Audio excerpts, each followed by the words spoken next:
Halo minasan, balik lagi di channel Tao-chan, di mana kita akan membahas manga dan anime populer. Tapi sebelum itu, silahkan minasan klik tombol subscribe dan nyalakan lonceng notifikasi agar minasan tidak ketinggalan info terbaru dari Sensei. Bila sudah, mari kita berangkat dan tancap gas!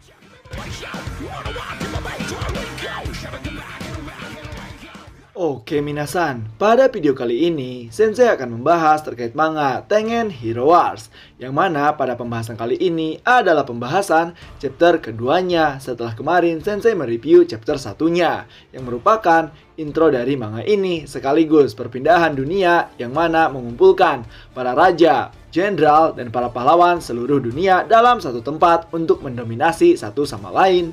Dan gimanakah kelanjutan manganya pada chapter kedua kali ini? So, tanpa basa-basi lagi minasan, langsung saja kita gas ke pembahasannya.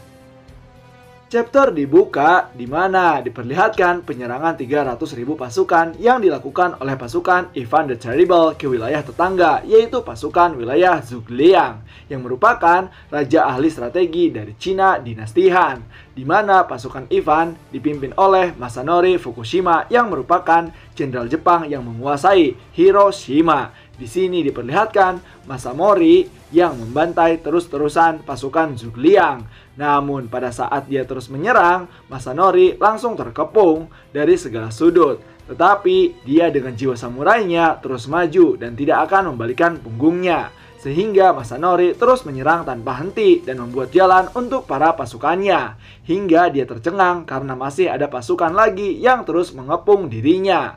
Melihat hal tersebut, bukannya Masanori ketakutan, malah dia tertawa dan berkata, "Dengar Zhugliang, aku tidak takut."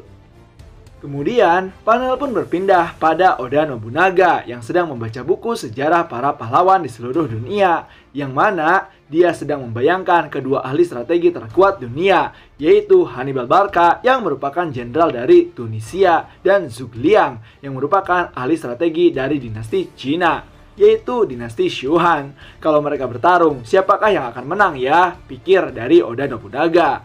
Lalu dia juga membayangkan beberapa jenderal lainnya jika mereka berperang, seperti Napoleon Bonaparte sampai Lubu. Hingga Oda tersenyum sendiri karena mimpinya jadi kenyataan.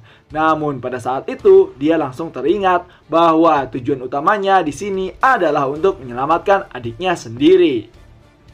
Lalu, panel pun berpindah ketika dia masih terikat oleh paman Oda Nobunaga, di mana Oda merengek meminta pertolongan kepada paman Nobunaga agar membantu untuk menyelamatkan adiknya. Namun, paman Nobunaga berkata, "Apa untungnya bagiku?" Lalu Oda pun menjelaskan semua yang ada di sini adalah para jenderal dan raja terkuat, para ahli strategi di eranya masing-masing. Aku mengetahui hal tersebut. Lalu Oda pun menceritakan riwayat dari paman Nobunaga, yang mana Nobunaga merupakan generasi ke-6 klan Oda. Silahkan minasan, pause dan baca sendiri terkait penjelasannya ya. Setelah penjelasan yang begitu rinci dari Oda, paman Nobunaga pun bertanya, "Kau seperti kamus hidup. Kalau begitu, siapa mereka ini?" Lalu Oda pun menjelaskan satu persatu. Dari mulai Napoleon Bonaparte yang merupakan seorang kaisar pertama Prancis yang karismatik, yang memerintah di seluruh daratan Eropa. Lalu Raja Alexander the Great, sang raja Makedonia, seorang raja muda yang tak terkalahkan, yang membangun kerajaan dalam ekspedisi timur. Kemudian Hannibal Barca, sang kilat dari Kartago, yang membuat Roma tak terkalahkan mengalami mimpi buruk saat berhadapan dengannya.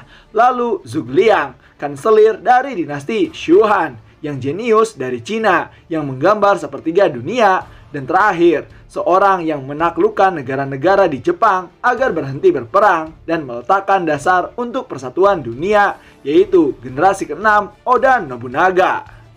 Oda pun menjelaskan lagi bahwa mereka merupakan para ahli strategi dan ini akan menjadi pertempuran yang amat rumit, dan aku pun tidak tahu siapa yang akan mendominasi, dan orang-orang itu tidak salah lagi. Aku tidak tahu segalanya, namun aku tahu segalanya tentang mereka karena ini adalah ambisiku, di mana aku dapat melihat para jenderal dan raja terkuat berada dalam satu tempat yang sama. Setelah itu, paman Nobunaga pun langsung menyuruh Kando Isami untuk melepaskan ikatan dari Oda. Dan pada akhirnya Paman Nobunaga pun memerintahkan Oda untuk menjadi prajurit magangnya sebagai bayaran untuk menyelamatkan adiknya. Namun jika Oda tidak berguna, maka dia akan ditebas oleh Paman Nobunaga. Kemudian panel pun kembali lagi di perpustakaan, di mana Oda masih membaca bukunya. Lalu dia dikagetkan dengan kehadiran Yuri yang merupakan bawahan Paman Nobunaga. Yuri pun menawarkan makanan pada Oda, yang mana nama dia telah diganti oleh Paman Nobunaga menjadi Oppo karena kesamaan nama dengan Paman Nobunaga. Lalu di sini Yuri pun menyarankan agar tidak terlalu memaksakan, bahkan jangan terlalu gegabah. Tenang saja, karena adik Tuan Oppo memiliki kekuatan khusus, jadi tidak akan mati. Lalu, Tuan Oppo pun memiliki keahlian yang luar biasa. Kandosan juga berpendapat kalau kau seperti kamus berjalan. Setelah itu, Oppo pun bertanya, Yuri, kenapa kau memihak pada Paman Nobunaga? Yuri menjawab, karena alasannya yaitu dia lebih baik dari raja dahulu. Karena raja dahulu selalu memberatkan pajak pada kami rakyat jelata. Lalu Yuri pun menjelaskan bahwa dulu di sini ada beberapa negeri yang diperintah oleh seorang raja. Beberapa dari mereka memerintah dengan menanamkan kekerasan dan ketakutan pada rakyatnya. Hingga 2 tahun lalu, sejumlah orang asing muncul, yaitu serangkaian orang seperti Oda Nobunaga menggulingkan para raja tersebut dan membuat kerajaan yang baru. Orang-orang yang dikirim ke dunia ini terus saja memperluas kekuatan mereka hingga menjadi wilayah yang seperti ini. Tak lama kemudian, ada seseorang yang masuk ke dalam, di mana orang tersebut mengumumkan terkait pertarungan 3 hari yang lalu di negara tetangga, yaitu Malanka yang dipimpin oleh Zhuge Liang. Dia mengatakan bahwa 150.000 pasukan Ivan the Terrible berhasil dikalahkan oleh pasukan Zhuge Liang. Mendengar hal itu, Yuri pun terkaget dan berkata, pasukan Zhuge Liang adalah 50.000 pasukan yang sama jumlahnya dengan pasukan kita. Bagaimana dia bisa mengalahkan 300.000 pasukan Ivan dalam 3 hari pertempuran? Oppo menjawab, tidak, Yuri, aku tidak akan melakukannya. Ini terlalu awal. Jadi, ini ya prajurit jenius Zhuge Liang. Kemudian, panel pun berpindah pada kediaman negara Malanka. Di sini diperlihatkan seorang pelayan yang sedang membuat teh dan menawarkannya pada pemimpin negara mereka, yaitu kanselir ahli strategi Zhuge Liang. Lalu dia pun meminum teh tersebut dengan bahagia. Tak lama kemudian, datang seorang prajurit yang mengumumkan pada Zhuge Liang bahwa pasukan Ivan the Terrible berhasil dikalahkan dan pasukan utamanya pun mundur. Ini adalah kemenangan telak bagi kita. Zhuge Liang hanya menjawab, oh begitu ya, dengan wajah flat.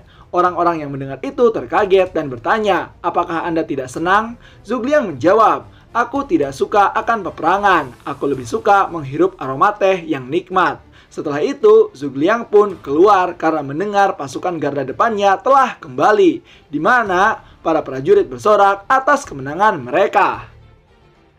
Lalu diperlihatkanlah para jenderal Zhuge Liang yang disebut sebagai 5 jenderal harimau yang telah mengalahkan 300.000 pasukan Ivan the Terrible. Dan mereka adalah Lancelot, kesatria meja bundar Inggris; Wilhelm Tell, pahlawan Swiss; Benkei Musashibo, pendekar biksu era Heian; Miyamoto Musashi, pendekar 2 pedang dari Jepang; lalu Spartacus, gladiator Trakia. Dan panel pun selesai dengan kemenangan dari pasukan yang dipimpin oleh kanselir jenius Cina, yaitu Zhuge Liang. Nah, itu dia minasan terkait pembahasan chapter 2 manga Tengen Hero Wars yang memperlihatkan tokoh-tokoh pahlawan dunia dalam satu era. Dan juga di sini Sensei berpendapat bahwa para pahlawan di dunia akan ditempatkan secara random dan bergabung bersama pemimpin dari negara lain yang dibuktikan, di mana yang seharusnya 5 jenderal harimau Shuhan diisi oleh Guan Yu bersama teman-temannya, malah di sini diisi oleh para pahlawan yang random dari berbagai negara seperti Lancelot dan lain-lain. Lalu akan seperti apakah kelanjutan manganya? So, tetap saksikan di channel Tao-chan agar minasan tidak ketinggalan info terbaru dari Sensei. Sekian dari Sensei, and bye-bye!